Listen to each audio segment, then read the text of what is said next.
Estas férias leve o Observador no bolso. Na praia, no campo ou entre viagens, acompanhe toda a atualidade sem limites.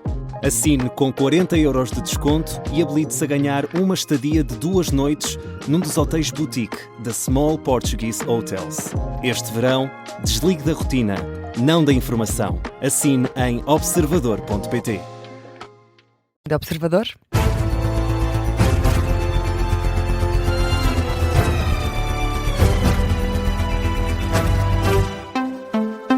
Começa agora o Jornal da uma edição do jornalista José Rafael Lopes. E José, André Ventura diz que desapareceram documentos relacionados com a comissão de inquérito proposta pelo Chega aos mandatos de Luís Neves como diretor nacional da PJ. E também documentos sobre o Primeiro-Ministro. O líder do Chega diz que o gabinete na Assembleia da República foi assaltado e que desapareceram documentos. André Ventura confirma que foi detectada a falta de documentos com informações, mas também um objeto de cariz pessoal. Um dos documentos, diz André Ventura, estava relacionado com o caso que envolve o Ministro da Administração Interna. Um dos lotes de documentos que desapareceram estavam numa das pastas que estão logo em cima da primeira mesa, e que se referiam à Comissão Parlamentar de Inquérito ao Dr. Luís Neves. Esses documentos, juntamente com essa PEN, desapareceram na manhã de hoje e espero que possam ser recuperados. Um outro tipo de documentos que estavam num outro modelo desapareceram e tinham que ver com informação política relacionada com o gabinete do Primeiro-Ministro e já tinha mais de um ano. O líder do Chega explica como ficou a saber deste ato de vandalismo denunciado pelo próprio nas redes sociais. Alguém lá nele se introduziu, vandalizando o próprio gabinete e também levando algumas coisas que estavam no gabinete. Os factos foram vistos, em primeiro lugar, pela senhora que faz a limpeza aqui no Parlamento e depois, já com a presença da GNR, penso eu, um dos deputados do Chega verificou o primeiro olhar para a cena do gabinete, com tudo no chão, os documentos remexidos e coisas retiradas. André Ventura confirma que a Polícia Judiciária continua no gabinete do líder do Chega a realizar diligências. Acontecem depois dessa denúncia feita por André Ventura, que partilhou um vídeo nas redes sociais. As imagens mostram o gabinete revirado, cadeiras caídas e documentos espalhados pelo chão. André Ventura escreve que alguém estava à procura de algo e que não se coibiu de agir dentro do próprio Parlamento. E, entretanto, a Polícia Judiciária já se encarregou da investigação. A Unidade Nacional contra Terrorismo da Polícia Judiciária está a fazer diligências no gabinete do Presidente do Chega, na Assembleia da República, e é precisamente para lá que vamos em direto, é onde está o repórter Martim Madeira. Martim, há também GNR à porta do gabinete de André Ventura. Sim, aqui nos Passos Perdidos o gabinete do Chega está neste momento não só com a Polícia Judiciária dentro do gabinete, mas também elementos da Guarda Nacional Republicana que estão a bloquear a entrada para o gabinete e encontram-se também lá dentro a investigar o que aconteceu. Não deixam sequer os jornalistas estarem no corredor onde se encontra o gabinete, pelo que não há muitas informações a adiantar sobre este furto de documentos e uma pena relacionados com a tal Comissão Parlamentar de Inquérito do Ministro da Administração Interna e com o gabinete do Primeiro-Ministro, como adiantou André Ventura aqui nos Passos Perdidos. Outro fator que também dificulta esta investigação é o facto de não existirem câmaras de videovigilância em nenhum dos corredores junto ao gabinete, e neste piso em geral não há qualquer câmara de videovigilância, algo que certamente ajudaria a identificar o autor deste alegado crime. Agora, algo que existe aqui nos Passos Perdidos, no piso onde estão também os gabinetes, é uma segurança muito apertada. Portanto, estão membros da Polícia da GN e da Polícia da Guarda Nacional Republicana a fazer rondas 24/7 durante todo o dia e toda a noite aqui nos Passos Perdidos junto ao gabinete, pelo que também é um pouco complicado perceber como é que alguém conseguiu entrar dentro do gabinete de André Ventura e no gabinete do Chega. O que é facto é que, pelo menos por agora, não há muitas informações a adiantar. A PJ está ainda a investigar tudo. A reportagem do Martim Madeira a partir da Assembleia da República, depois de André Ventura ter dito que desapareceram documentos do gabinete pessoal do líder do Chega. E Luís Montenegro já reagiu a esta denúncia para dizer que ainda não tem muitas informações. Ainda assim, Luís Montenegro garante que qualquer tipo de incidente tem de ser investigado e de forma rápida. Eu não faço a menor ideia do que é que possa ter acontecido. Aquilo que eu posso dizer é que se houve algum ato de vandalismo, ele deve ser naturalmente investigado e os seus responsáveis devem ser responsabilizados. Isso é inconcebível numa democracia madura como é a democracia portuguesa. Se ainda por cima foi nas instalações de um órgão de soberania, por uma ilha de razão, esse trabalho deve ser rápido e conclusivo. Luís Montenegro, na reação à denúncia de André Ventura, o líder do Chega diz que o gabinete na Assembleia da República foi vandalizado e que desapareceram documentos. Entretanto, o presidente da Assembleia da República, José Pedro Aguiar Branco, informou hoje que está a acompanhar o caso desta alegada invasão do gabinete do presidente do Chega. E agora voltamos a ouvir Luís Montenegro. O primeiro-ministro garante que Luís Neves vai prestar esclarecimentos nos próximos dias. O primeiro-ministro adianta que fala todos os dias com o ministro da Administração Interna. Luís Montenegro volta a sair em defesa do ministro e reforça que tudo vai ser esclarecido. O Sr. Ministro da Administração Interna prestará nos próximos dias as informações que são necessárias para que, do ponto de vista político, se possa compreender aquilo que têm sido, imputações que lhe têm sido feitas.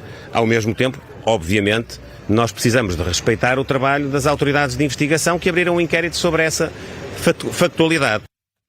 O chefe do governo volta também a garantir que nada belisca a confiança no trabalho de Luís Neves. Estou muito tranquilo e muito confiante no trabalho do Sr. Ministro da Administração Interna e, naturalmente, também nas explicações que ele tem para aquilo que tem sido imputações que lhe têm sido dirigidas e, portanto, absolutamente confiante que ele continuará a ser, como tem sido, um Ministro da Administração Interna muitíssimo competente e muitíssimo ligado àquelas que são as tarefas e as missões que cabem à sua magistratura.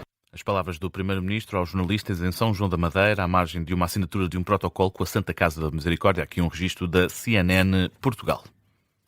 E o Ministro da Educação admite a possibilidade de adiar o arranque do ano letivo para os alunos do ensino secundário. Em causa, diz Fernando Alexandre, estão as dificuldades que têm existido no processo em torno dos exames nacionais. O Ministro da Educação descarta o adiamento das aulas para o primeiro, segundo e terceiro ciclo, mas admite estar em cima da mesa a possibilidade de adiar o arranque do ano letivo no ensino secundário. Aquilo que está a ser discutido, e tive a oportunidade de discutir ontem com o Conselho das Escolas, é considerarmos a possibilidade, que é uma possibilidade, em adiar uma semana o início do ensino secundário, que é algo que não prejudica as famílias e, por outro lado, nós queremos que os professores cheguem às escolas com energia. E parece-me difícil pedir isso aos professores com este esforço todo, a começar logo os exames no dia 3 de setembro e, por isso, a avaliação que nós fazemos para já é que se tivermos que adiar o ensino secundário numa semana, isso não prejudicará o calendário do ano letivo e certamente beneficiará os alunos.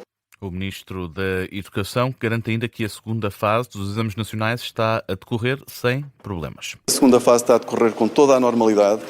Já temos mais de 20% das provas corrigidas e elas só foram disponibilizadas ontem. A digitalização ficou toda concluída no fim de semana, sem problemas maior identificados e, por isso, eu penso que nós temos todas as condições para que, como me comprometi também, é que a segunda fase decorra com normalidade e Portugal, de facto, possa fazer mais um avanço no seu sistema educativo. O Ministro da Educação, em declarações aos jornalistas nos passos perdidos da Assembleia da República, Fernando Alexandre, assiste também na ideia de que nenhum aluno vai ser prejudicado com todos estes problemas em torno do final da temporada de exames e da divulgação das notas. O incêndio no concelho de Rochoso, na Guarda, tem desde o início da manhã 3 frentes ativas. A mais ativa está a evoluir para a localidade de Cabreira, no concelho de Almeida, o que é a frente que levanta mais preocupações. A informação é dada pela Proteção Civil das Beiras e da Serra da Estrela, que destaca que os operacionais no terreno estão a fazer um trabalho eficaz no controlo do incêndio, embora não consigam, para já, dar o incêndio como controlado. O presidente da União de Freguesias de Almeida, Luís Fonseca, fala numa situação aflitiva para a população. A Rádio Observador descreve um cenário complicado e assegura que há várias pessoas no terreno na ajuda ao combate às chamas. E o combate ao incêndio está a ser mais complicado na zona da Rabassa. Por ser uma região com difíceis acessos, a Proteção Civil espera, no entanto, que o reforço dos meios aéreos possa ajudar a controlar a progressão do fogo. Neste momento estão no terreno mais de 300 operacionais, 11 meios aéreos. O avanço das chamas levou mesmo a GNR a retirar pessoas da zona de Rabassa.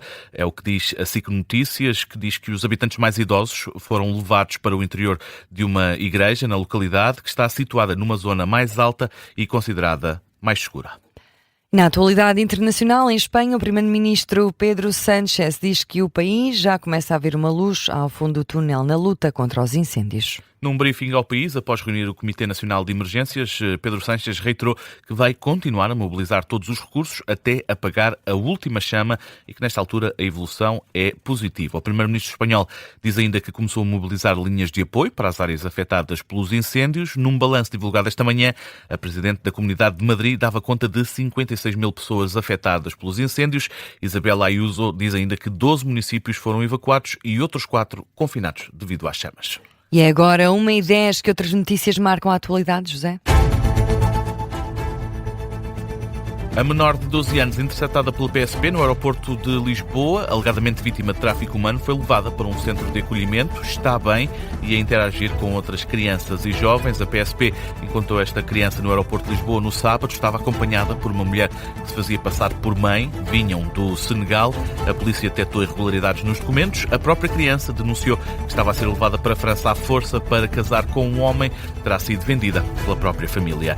Zidane foi apresentado como novo selecionador francês. O antigo jogador assina por 4 anos e confessa que recusou tudo pela seleção francesa. Depois de 14 anos e um Mundial conquistado, com Didier Deschamps no comando técnico da seleção, a equipa francesa tem um novo treinador. Zidane foi campeão europeu e do mundo como jogador pela França. Vai agora procurar repetir o feito como treinador. E é o ponto final no Jornal da Uma, edição do jornalista José Rafael Lopes.